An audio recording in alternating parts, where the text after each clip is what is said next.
What did I know like Jung's thoughts on psychedelics, he cautioned against it about, the cautioning against unearned wisdom and all of this kind of thing.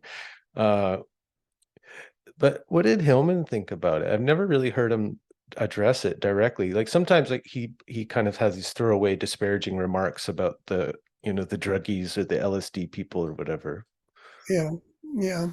But could he appreciate that it was a profound experience and part of a catalyst for you?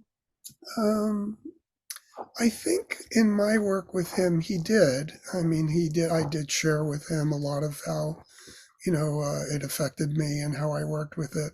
But I think he was, not, um, you know,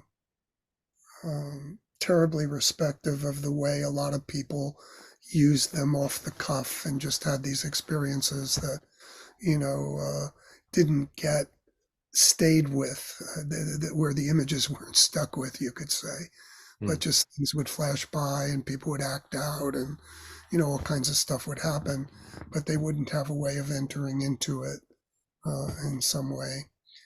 So I think he pretty much dismissed it in a general way.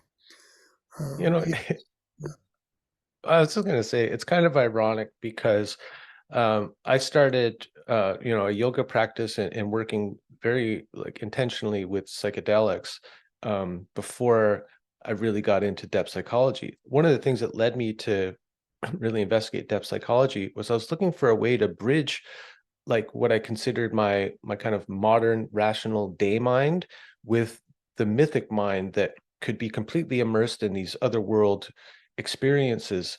And the only way I found to reconcile the tension I felt between those, I found in Jung's work, but more to an extent Hillman's work and his way of working with images and sticking with images and letting the images speak. I found so kind of compatible with what the psychedelic integration process. And so it's kind of ironic that he never saw the value of it really, but I've seen the value in his work as applied to that work. I think that makes sense. I think that can make a lot of sense. I mean, one of the things that Jim did when he didn't like the idea of, this bringing the two sides together, like in his book on dreams, and he talks about the one-sidedness of going down into the depths of the dream.